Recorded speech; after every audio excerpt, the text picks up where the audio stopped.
तो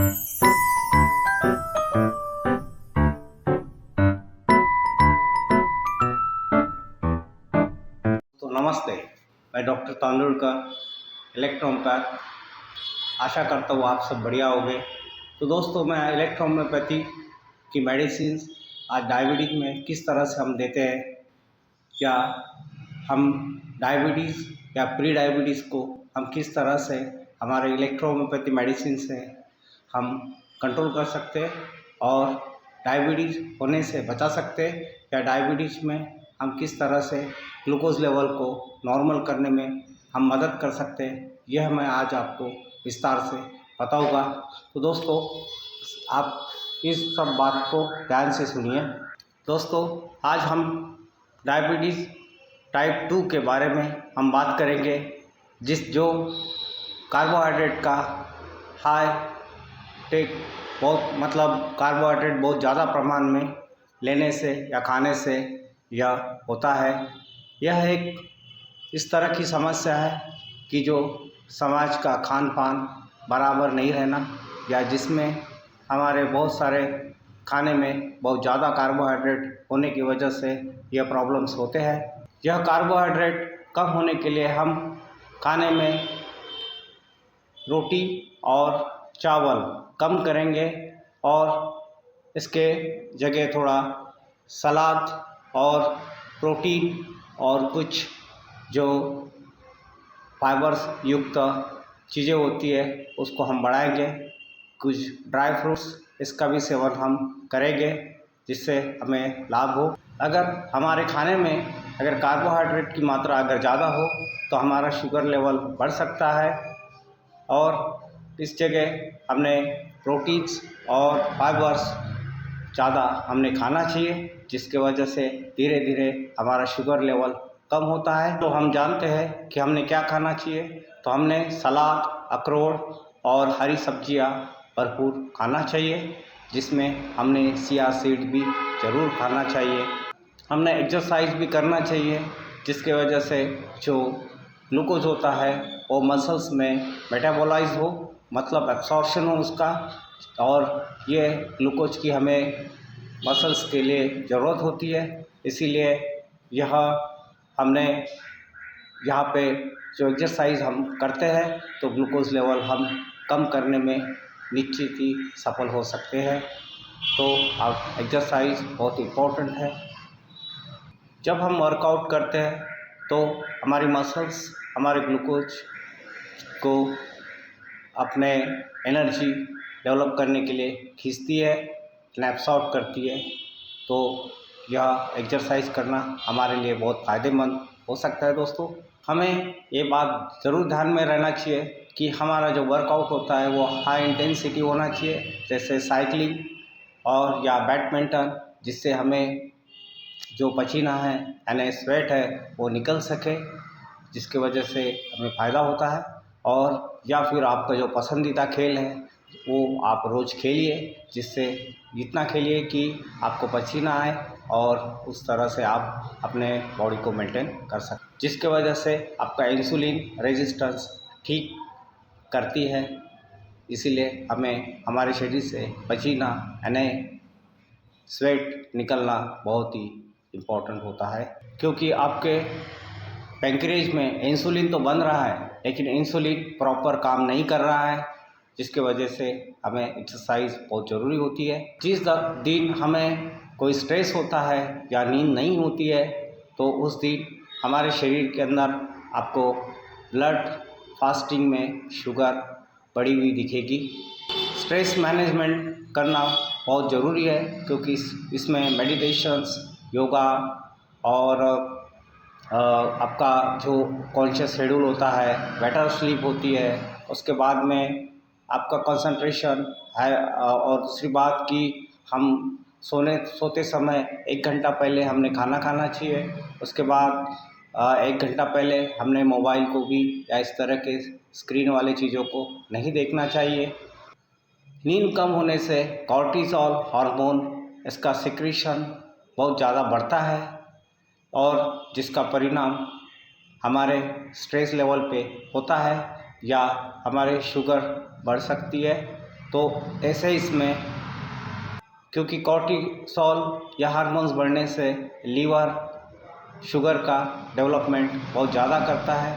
वहाँ पे जितने भी लीवर के अंदर जो चीज़ें होती है, प्रोटीन्स और इस तरह की जो लाइसोसोम्स या जो भी इस तरह की चीज़ें होती है, इसे शुगर में कन्वर्ट कर देता है। दोस्तों, हमें कुछ चीज़ों की तरफ ध्यान देना चाहिए, जैसे सोने के 1 घंटा पहले हमने खाना खाना चाहिए। उसके बाद मोबाइल हमने सोने के 1 घंटा पहले हमने रख देना चाहिए या कोई भी ऐसी चीज़ें का इस्तेमाल नहीं करना चाहिए।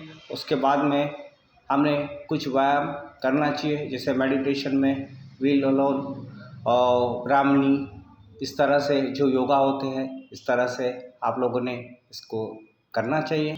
नींद बहुत अच्छे से लेने से और इसका कॉर्टिसोल लेवल आपका बहुत ही अच्छा होता है, यानी जिसकी वजह से आपका शुगर लेवल कंट्रोल रहता है।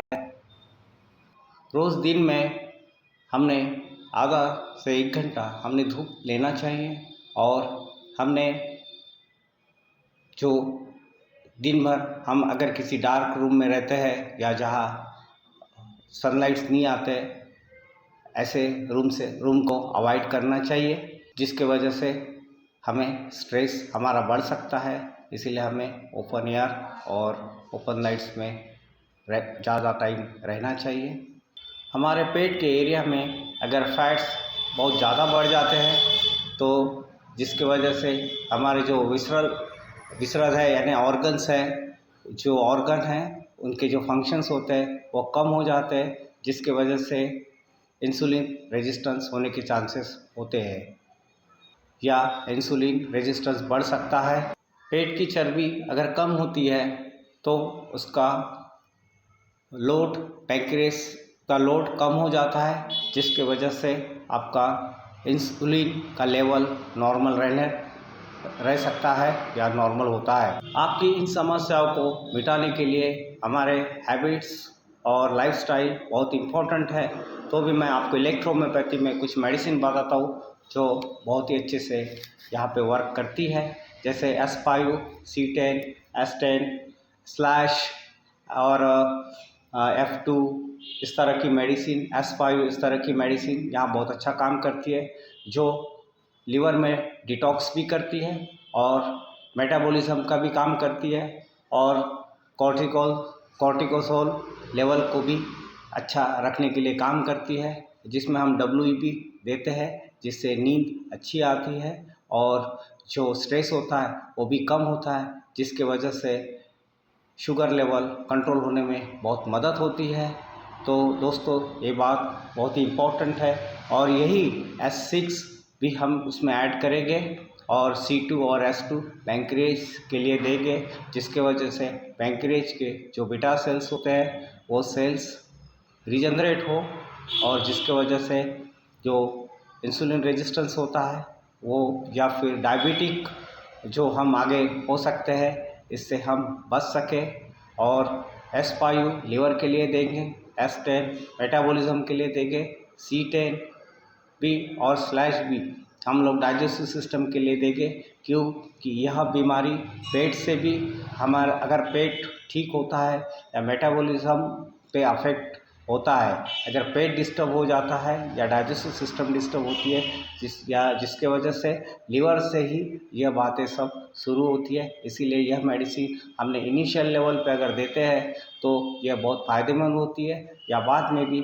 हम इस दवाई को अगर डॉक्टर्स के दूसरे जो एलोपैथिक अंग्रेजी दवाई है उसके साथ इसको अगर चालू रखते हैं तो हमें बहुत अच्छा इसका फ़ायदा मिल सकता है। यह मैंने अपने प्रैक्टिस में भी देखा है।